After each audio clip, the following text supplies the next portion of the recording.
Well, hey, everybody, welcome to the Vantage Point. We are excited to be joined by our kids pastor, Adam Bayne. lead kids Hello there, pastor, Mr. Bayne. Adam Bayne. Hello there.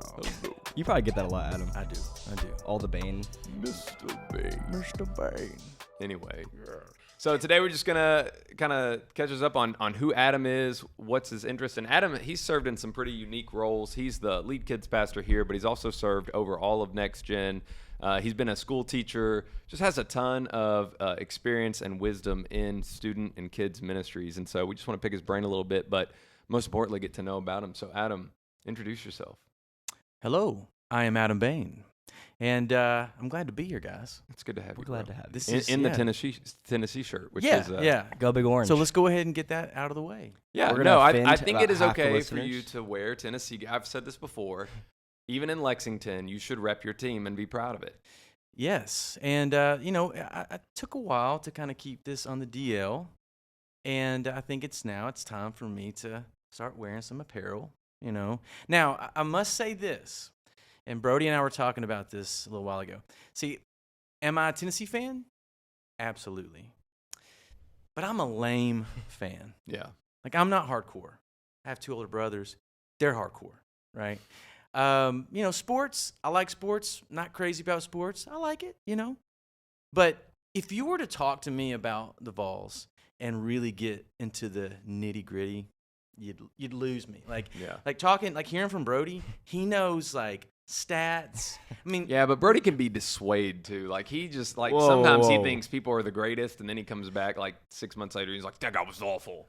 All right, well, no, So you're. he's they- he's a typical Tennessee fan. That's you not can, true. You That can is not say Brody, he does know his stuff. He does, yeah. Right? So I'm glad he's here in this conversation, because if you started to really like question me about the Vols, I'd quickly I couldn't keep up. Right? I would like to add for the listeners that I'm a very grounded Tennessee fan. There are Yeah. some Tennessee fans who are obnoxious and crazy. They are Yes. crazy I don't fan claim base. them. So, Yeah. I'm not going to throw it in your face kind of thing. Yeah. I only banter with people who banter with me. Yes. I'm not going to be the guy that's like, you Yeah, guys suck, yeah, blah, blah, I'm blah, not going blah. to be the one to bring up Yeah. the Vols. And if anything, and I'll say this right now, and Brody disagrees, but I think Kentucky is gonna beat us. I don't know. I I'm think clipping so. this right here. I'm don't just know. I'm bracing myself for this loss, and but I will say too, I'm happy that Kentucky beat the Gators. Oh, Yeah, anyone buddy. that beats the Gators, I'm all for it. That was a very it was a game of many emotions, because I was happy for Kentucky. Way to go, man! Yeah. I mean, they dominated. They did. But I was frustrated because the Gators were playing so poorly.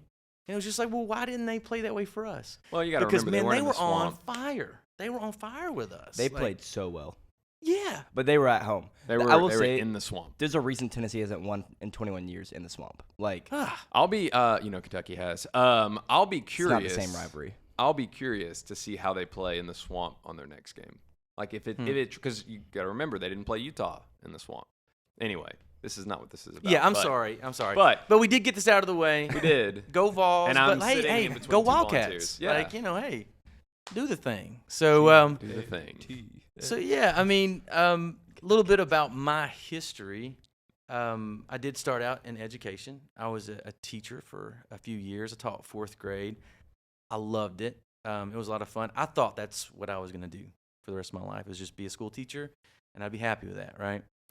I started to feel God call me into ministry. My dad, he was a pastor, and so I did not want to go into ministry. I mean, just seeing how my dad was treated, it was just like, and now it wasn't all bad or anything, Yeah. but when you're a pastor's kid, You see everything. you see it all. Yep. And you hear all the conversations, and it's like, I don't want anything to do with that. Again, I have two older brothers. My oldest brother, he's in ministry. He's a pastor.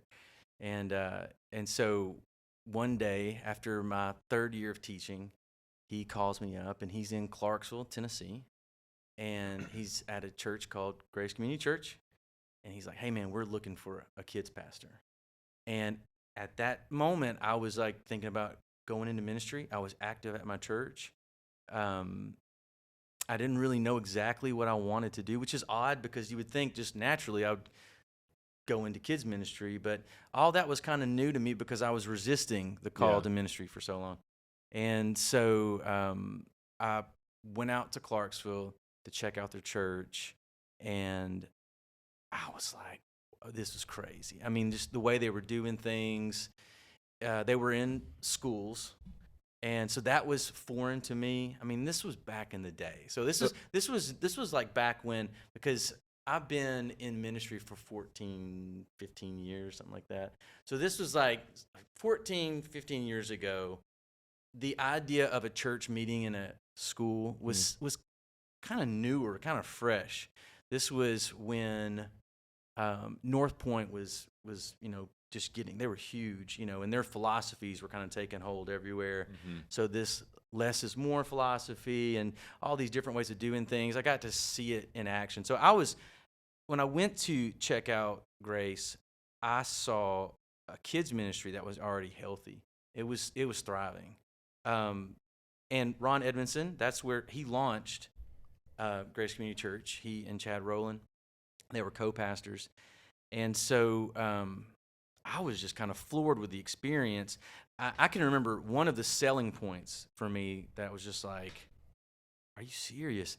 Is Michael and Ron were walking around with me. We were looking at different things. They were showing me how things were done, and everything looked at. They were like, hey, if you don't like it, you can change it, or if you think it'd be better. And so I'm coming from public education. You can't change anything. You have no control hardly, And this was even back in the day, like before it got super rigid. Yeah. And I just remember like that was like crazy to me to think like, well, you mean if we can just change it, And so I fell in love with that concept, and then I can remember after church, I had lunch with Ron and my family's. Marissa was with me and everything, and he said, basically like, well, what's holding you back from just saying let's do it?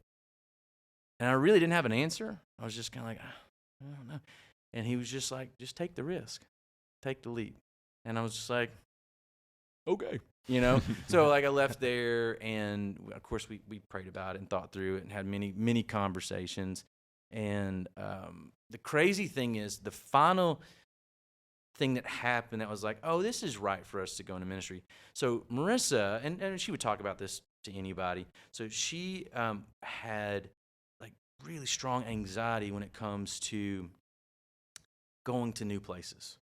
So like even when we first started dating, like going on vacation for a week was emotionally hard for her, So I was like, wow, and I loved vacations. I was like, okay, I got to get used to this and figure this out, And so the idea of moving from Chattanooga, I just ended up saying, God, if we're going to go, then you're going to have to change your heart, because I'm not going to go if it's going to cause her like major anxiety. When she said, yeah, let's do it, that's when I was like, that's all I needed to know, because that was a straight up miracle, like for that to happen. So moved out to Clarksville. We had just had Emma, like was brand new. I mean, there she was, and so we move out and start that adventure there. I started out over elementary, then the role expanded over time where I was over, preschool all the way up through 5th grade. Of course, listen, when I say I was over preschool, I just put awesome people running that, and I mainly focused on elementary. So we were there for about 8 years. Now, interesting side note. So while I was there, Ron quickly became like my dude. Mm-hmm. He was my dude. He's introverted. I'm introverted. Like I don't fit the mold. Some people disagree. I am introverted. This is a hot debate. I think you share a similar attribute as me. I think you are an extroverted introvert. Some would say those don't exist. I think you have times. It's called an ambivert. I'm not kidding you. I researched it. Yeah. I think there are times where you are hardcore introverted. So like you'll pass Adam's office and the door shut and he's in there by himself. Or you won't see him for like 3 days. Or you won't see him for 3 days. Yeah, or whatever. Yeah. But there's also times where it's turned on, it's ramped up, and it's like. But the problem is, Adam, in my observation, to give you credit, it's always with people you're familiar with. So like we're familiar with each other. Yes. So It's different. Yeah. It's easier for me to So connect. I and- would not say. I mean, you are introverted. I think that's true. Yeah. You walk me into a room full of strangers Oh, I hate that. with no purpose, right? Whew, Yeah. I clam up. I mean, I can do it and I can work it somewhat, but it's very hard for me. Yep. And I am like literally counting down the minutes of when I can get out. And when I do leave, I'm beat. Yeah. Like for me, Sundays can be Sundays are hard. I'm beat when I go. Yeah. See, and people like this is you, the thing. I just don't. it's not a big amazing. deal. You're like my brother. I don't relate to it. But yeah. So I figured out in high school that I didn't like being alone, like at all. So I've gotten better at that in college because sometimes you're just alone. Like it's just how it is. Yeah. But I had a friend group that we always did stuff. So and I didn't mind meeting new people. I don't love small talk. I don't know if many people do. Like actually enjoy small But I talk. think with friends you don't really have small talk. No. So Yeah, once you yeah. get to know someone, you don't. But like, Yeah. so I understand. And when you're in a room with a bunch of people that you don't know, in a way you are just doing small It's talk. small talk. Can I Yeah. pause on this? Students, if you have the opportunity to be asked questions, the worst thing you can say is "yup." Or I don't Oh, know. yeah. Uh-huh. Yeah. I don't know. Have a conversation. I'm just saying. Yeah. Side Yeah. note. Even if it's hard, like Yeah, push just through literally it. say- That's a good skill to learn. It's because if it's just a yep and a uh-huh, well, you're gonna have a hard time in life connecting with people that you would probably end up becoming good friends with. So listen, I understand the yep and the uh-huh. Like I'm the one who would rather, in some cases, just want to go to my office and close the door, right? But it's always worth the effort to try to have that conversation. But I get it though, Especially within community. yeah. Oh, 100%. So like when you're, like, hey, how was your week? Good. It's fine. Yeah. Fantastic. And then, Yeah. and then there's no follow-up question. Like, honestly, the courteous, this is what's funny about Gen Z. Like, I'm part of Gen Z. I'm the latter half of it. But you will ask them a question, like, hey, how's your day? And they'll be like, fine. Yeah. The normal thing to do is go, how was yours? yeah. And because I'm wired the way that I am, so I'm always trying to avoid those awkward, silent moments. They kill me inside, right? I mean, I really sometimes don't know what to do with those moments. I So struggle love with talking this. to people that like can carry conversation. Yes. Because it's like, oh, this is so refreshing. Like you're kind of, for me, taking a load off my shoulders where I don't have to carry the conversation. So when I'm talking to younger folks, I'm in my 40s now, so I can say that. Like when I'm talking to you guys, sometimes it's hard for me when you have those moments where it's like, yep, I'm just like awkwardly like, I sometimes don't know what to do. I just walk away okay. at times. I I'm know like, what- I literally yeah. try to like look for my exit points, and I'm like, well, all right, I'm gonna see you around. I'm gonna go talk to like, because I can only stand there awkwardly and silent for so long. it's a killer. Which, by the way, when you're in student ministry and you don't get responses, that's what makes Sunday so hard, because Yeah. that takes every bit of the extroversion that you have. yes. Yeah, And then you yeah. walk away and you're just like, Yeah. like Yeah. anyway. I am drawn to people who can carry conversations. Yeah. It's a good skill to have. Yeah, absolutely. Yeah. But that's one of the things that drew me to Ron. Yeah. Because all I had seen at that point in my life, and you still only see this in most churches, is extroverts in the church as far as leadership. So it was refreshing for me to see Ron, who was introverted. Ron is a great guy. He's cool, and he's got an awesome personality, and I've seen him work a room. So it's not that Ron is some weirdo. He's not. But to have somebody that I can identify with, that it's like, man, wait, you're kind of like me in different ways, and you make it work. Mm-hmm. So how do you make it work? And he taught me how to make it work, And so we had this. It was awesome, Now I loved everybody else there too. It was a great staff. So he leaves there after several years of me being at Grace to come to Emmanuel. Super cool for this church.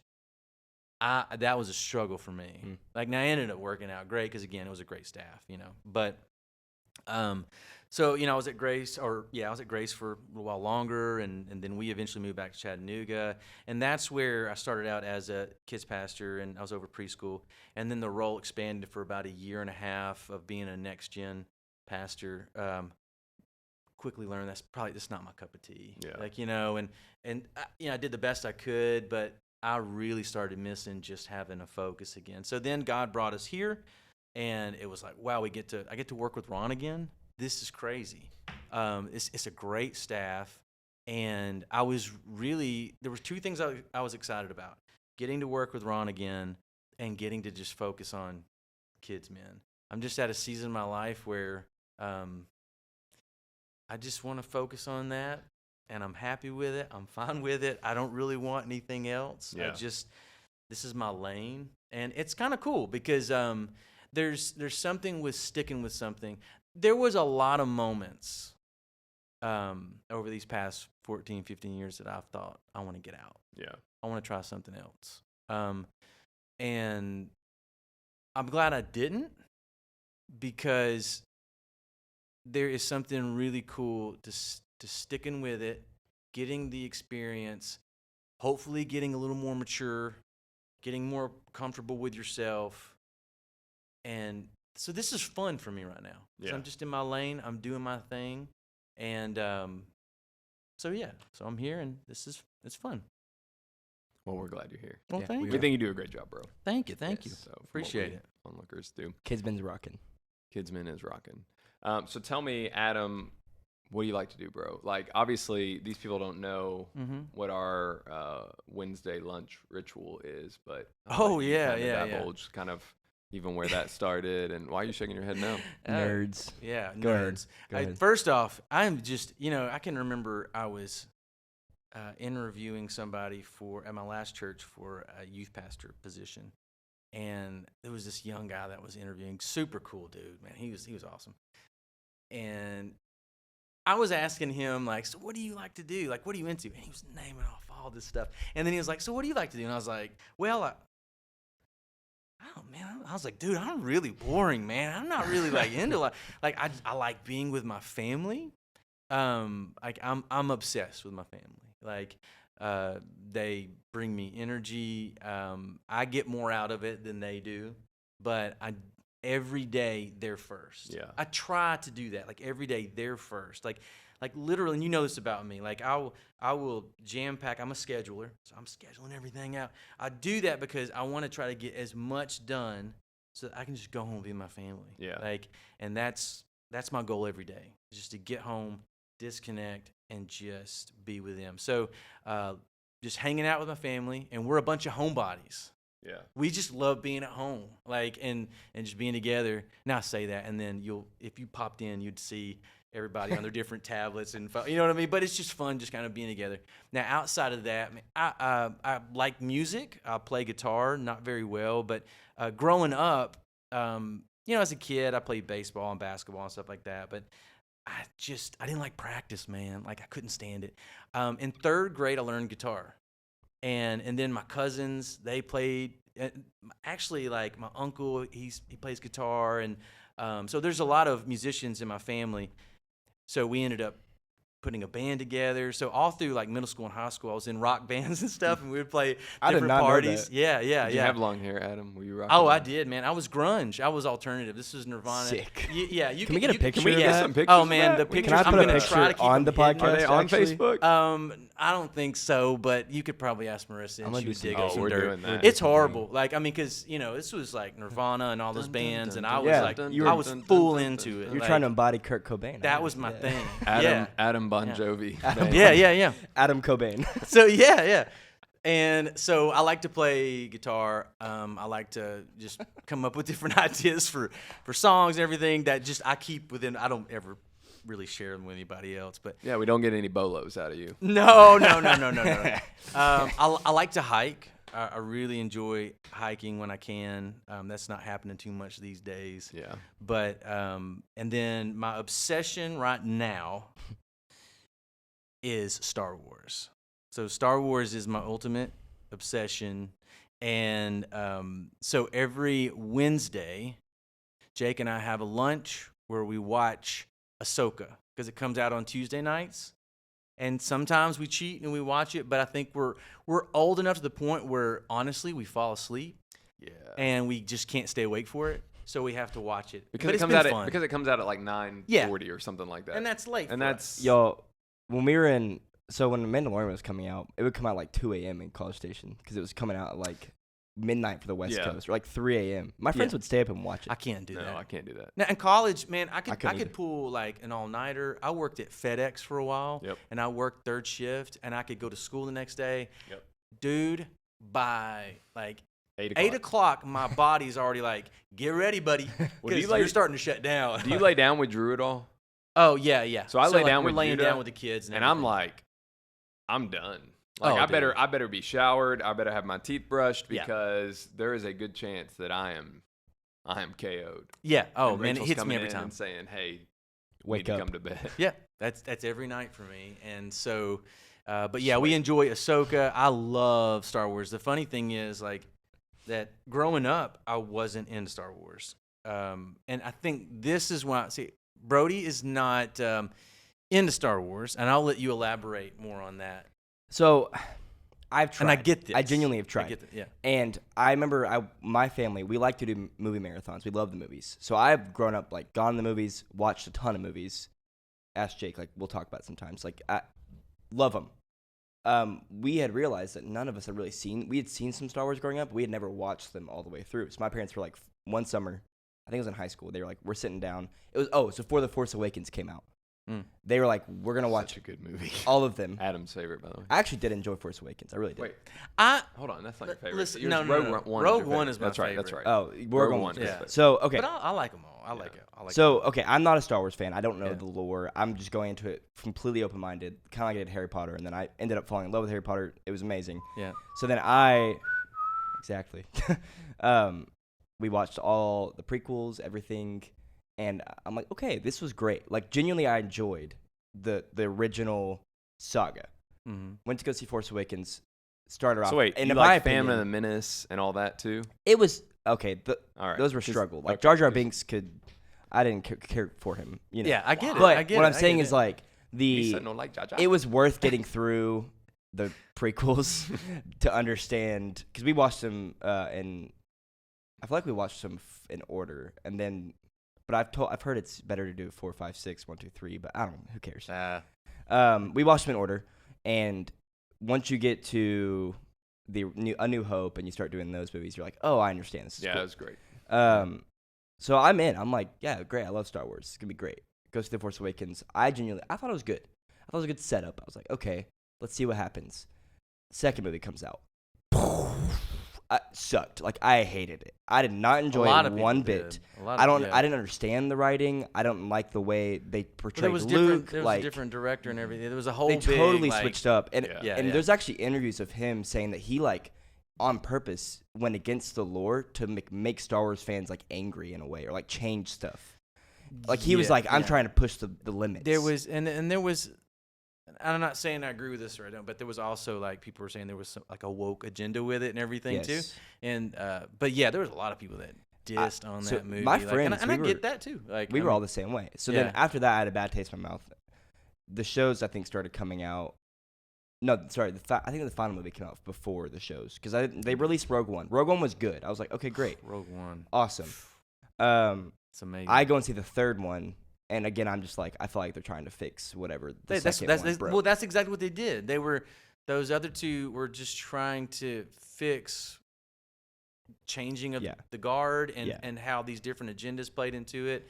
But you've made comments about some of the movies, like you watch them and they're just like, okay. I mean, you kind of leave. It's good. So now, like, that was my whole life, Yeah. like, of watching Star Wars, because my brothers were into Star Wars. Like, so I would watch it and I'd be like, okay, the acting it's mediocre. Like, it's not great. No. Like, you don't go to Star Wars for great. Now hate some of the sound. other movies and stuff, like Rogue One, is a totally different deal. Like, that's solid acting. Dialogue is great from start to finish. So I grew up like, it's okay, it's cool. Lightsabers, that's awesome, but that was about it. When I heard about Mandalorian, I was like, okay, well, I checked out a trailer for it. That looked interesting. So then we got Disney Plus, and that's when I started my obsession. So it wasn't until then. So- I'm and COVID very weird happened. with things. Yeah. You know, COVID some happened, some so there was people, it's time just to like I go in and out of things. Like Yeah. as far as like just going head first, like passion. Like this is awesome. Star Wars is probably the longest thing that I've been into. That's like I still like think Yeah. this is so cool. I think it's probably because all the new content coming Yeah. out. You know, but like I grew up thinking it's okay. But I always loved talking to Star Wars nerds.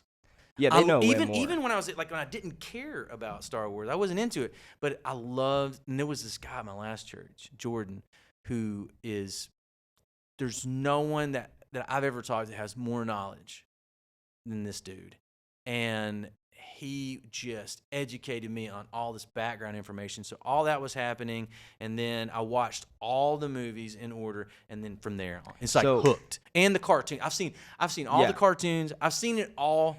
And like multiple times. This is kind of my problem with it. It's so much. It is a ton. Yeah. And you have to do all the hours of watching do. and reading And you have to read the books. understanding Yeah. to know it all and understand the significance of things. I don't have that much will to Totally. do that. Yeah. I'm just a like casual Star Wars fan. Yeah. So I like Harry Potter, I could go watch the movies and go watch all 7 of them, all Mhm. 8 of them, and be like, I know what just happened. That was amazing. Maybe do a little bit of research on some things. Like, Oh, my friend, though. No, I As know. someone who is now reading the books. I know it goes way deeper. Yeah, I'm into but, Harry Potter But the now because of difference is Jake. that when I'm watching The Mandalorian, I need to know that stuff. You got to know. Yeah. When I'm It watching Harry helps. Potter, I You don't need to know yeah, that you don't stuff. really have No. So that's why when The Mandalorian came out, I just didn't like it because some character would come out of nowhere, and my friends would be like, "Oh my goodness, who? Oh my goodness!" I'd be like, "Who is Yeah. that? And why is he important? Why are y'all freaking out?" Yeah, like if you haven't seen the animated series Rebels, I did, Ahsoka doesn't it's still going to be cool and you're going to like it, but like you're not going to get it unless you've seen Rebels. And if you even go further, so like I'm to the point where I've like read all the books on Thrawn, who is like the See, I've never central even heard that villain name. of Ahsoka. And most people are like, yeah, Thrawn, who the heck are you talking about? And Thrawn is the coolest villain other than Darth Maul. Darth Maul is He was awesome, cool. dude. And then, got- but he there's a got whole shortchanged. He did. storyline like of him that people don't even know about. Well, if you haven't seen like Clone Okay, Wars, and all so I grew up when Clone Wars was coming out, and I remember Yeah. watching it Oh, so good. as it came out, Oh, and I did like it. gosh, yeah. I remember thinking, because Darth Maul, I don't know why they didn't make him talk in the movies. Like that was weird, because he definitely talks, right? Mm-hmm. Yeah. Yeah. he's- So like he does dialogue, and it's odd. they resurrect him. They do all sorts of Oh things with my him. gosh, what Yeah. they do with that dude! But he didn't talk a lot. I think when you saw him in episode 1 because, well, he was just a puppet. I think he says like 3 words. Yeah, in the yeah, and he movie. was and he was loyal and he was gonna just kind of he was okay to be in the background. Yeah. Because of his master, right? But what you do find out is that he has been a puppet the whole time. Palpatine uses him to carry out an entirely different agenda. Mhm. And these are the kind of things that when you start to, because I've read about a book about Palpatine and his master, and that's where you start to see how they engineered this whole thing and how they bring in Maul. Hmm. And it's that kind of stuff that it's like, that's insane. Most things, I'm right there with you. I wouldn't have time for any of this Yeah. stuff. It's just somehow this gripped me at a point in my life where it's like, I don't know, it all clicked. And it's so cool that it did because there's so much content Yeah. coming out that it's like Yeah. my oldest brother, he's hardcore in Star Wars too. And we keep just like telling each other, can you believe that like we get all this? Now, he's been a Star Wars fan since he was a kid. Like, so this is, for me, this is a newer obsession Yeah. compared to him. But I'm the same way. I'm just like, yeah, I can't believe we get Yeah, all this and content. who knows? Maybe like in 5 years or something, I Yeah. rediscover it, and then I find just it hits much you. more passionate. Yeah. I'm open to it. I just right now have no desire to start watching. I get it. It's a lot. It's a lot Yeah. to take on if you really want to understand all the ins and outs of who people are and their backstories. Yeah. It's a ton. Now, Harry Potter, though, is something that I just could not get into. See, that's interesting to me. That's very. But again, I couldn't get into Star Wars either for a long time, and I think it's because I got hung up on the first one when they're little Oh. kids, and I was just like, I don't want to. What is this? And so I never pursued any of the other movies. But then it just got to the point where it's like too many people that I really value their opinion were like, you got to watch this, you know? And then Jake was the last person to be like, to do that. You got to watch. Like, if you like Star Wars, you're going to like this and you're going to get into it and blah, blah, blah. I was like, fine. And I've watched them all. It is awesome. Yeah, like, it is it is awesome. It's not, it hasn't left me to the point where like I'm obsessed to read the books right now, but I could see myself reading the books over the next couple of years. Yeah. It's really good. Gosh. Yeah. And acting, like, so again, if people have beef with the acting of Star Wars, I'm like, yeah, I get it, man. Most of it's not that great, man. It's okay. It's more of all the meanings and the background and all that stuff. Harry Potter is just straight up legit. Yeah. Like the first one is okay, but even that's good. But then when you get the second one on, oh my god! I think for me it was like Goblet of Fire. Yes, that's my was favorite. so phenomenal that I was like, Really, all right, that was I'm your in. favorite? I think so. I think Goblet that's of the one. Fire. I think It's so. not my favorite. Tri-Wizard Tournament. Wait a minute, maybe it's not. See, for me, it's either Order of the Phoenix or I liked Order of the Half-Blood Phoenix. Prince. Obviously, Deathly Hallows Part 2 is also very phenomenal, but those are the three best. okay. Order of Remind the me Phoenix though. is when stuff starts to like really. So happen. 1 is Sorcerer's Stone, 2 Yeah. is Chamber of Secrets, 3 is Prisoner of Azkaban, really good. Yeah. 4, Yeah, Goblet, that one is good. Yeah. 4 is the Goblet of Fire. That's when like Voldemort becomes actually. That's when he comes back. They're in the Tri-Wizard Tournament where they go through all the trials, the dragon, Cedric and then dies. the swimming, and then like the mermaid one, and then the final one is the maze. And Okay. him and Cedric Diggory touch the cup together, and it takes them to the port key.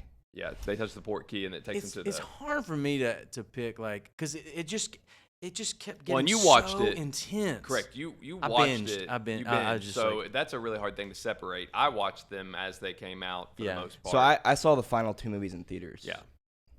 That was my childhood. So like I didn't see the first, the second, or the third in theaters, but from that point on, I saw them all in theaters. Cool. I saw the first, second, and third after they had come out. My mom wouldn't let me watch Harry Potter.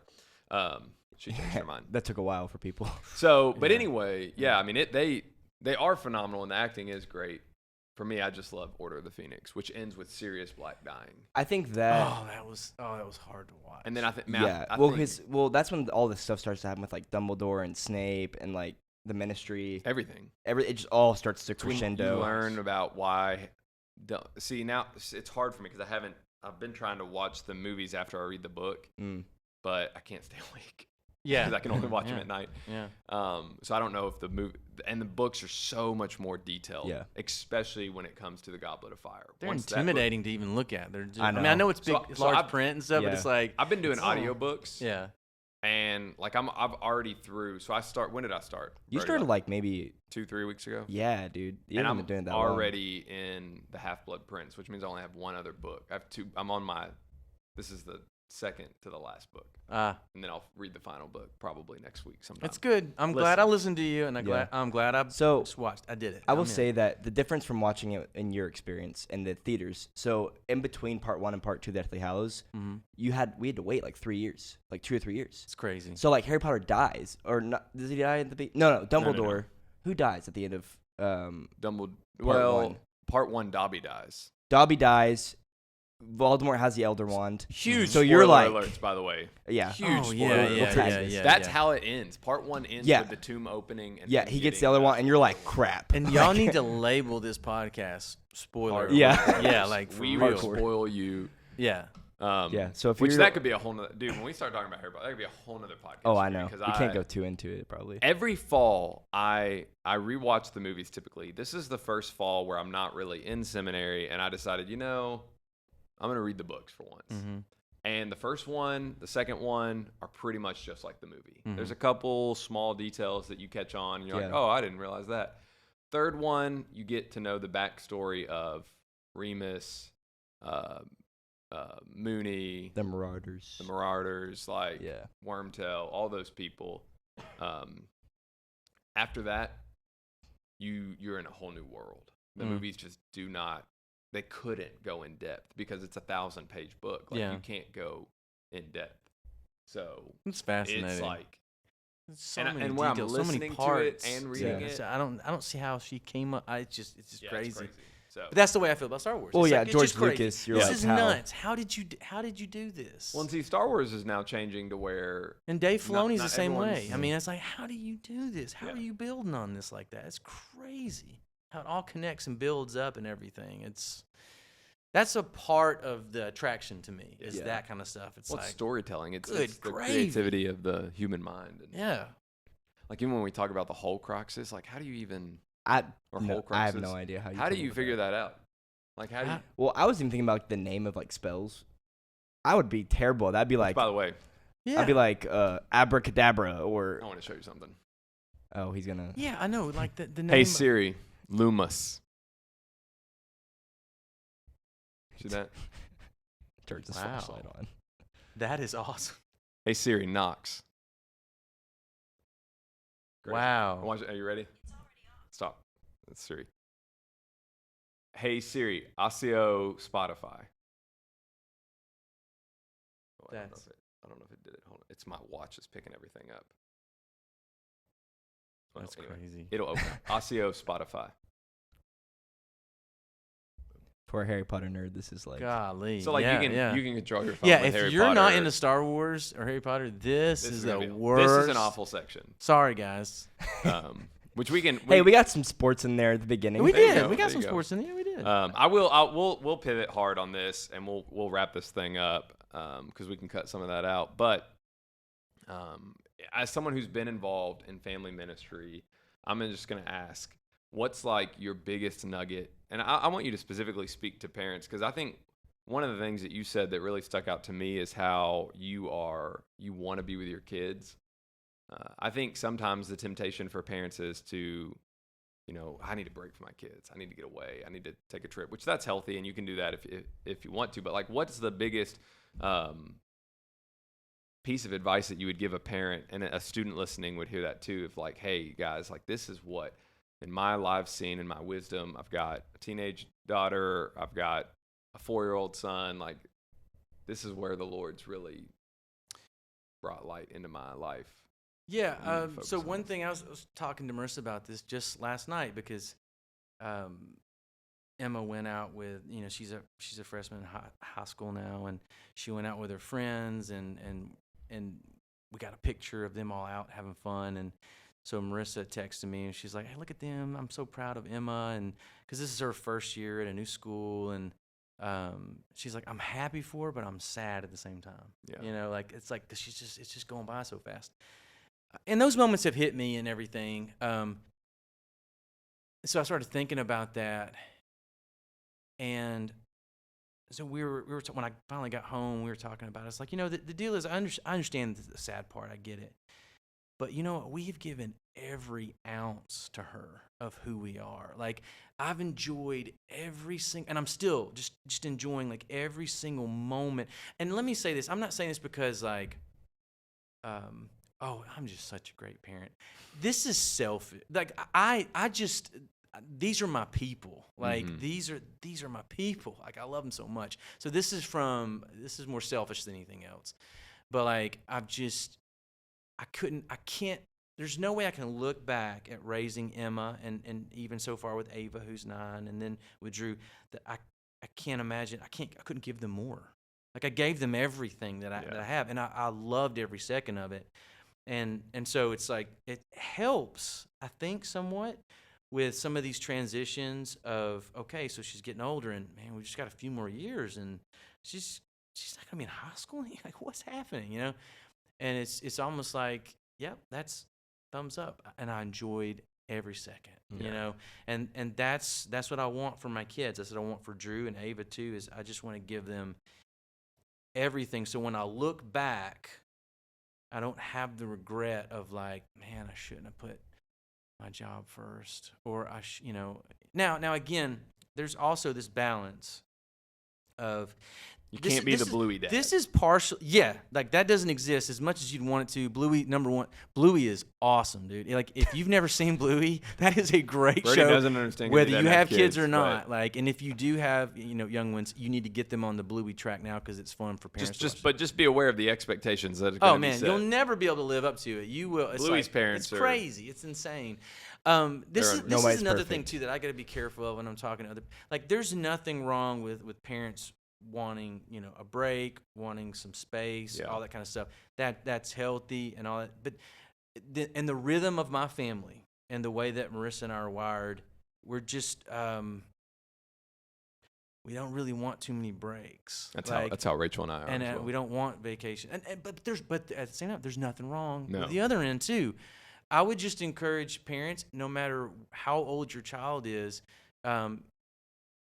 just enjoy every stinking moment and just like have fun with your kids. And some of us think I know I kind of fell in this trap of, okay, Emma's really gonna need me.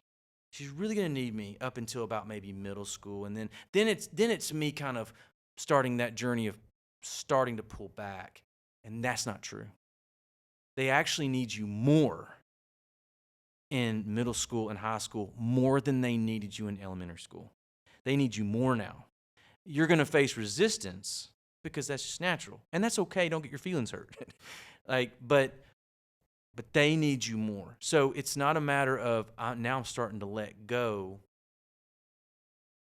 It's time to press in even more of being willing to offer yourself, to have those conversations with them, to hang out with them, except when you're rejected, because again, it's nothing against you. It happens to everybody, but you don't quit. You don't quit. You don't Yeah. quit. You're there. So that's one thing that I'm learning through Emma. Is it's like, oh, I thought this would be different.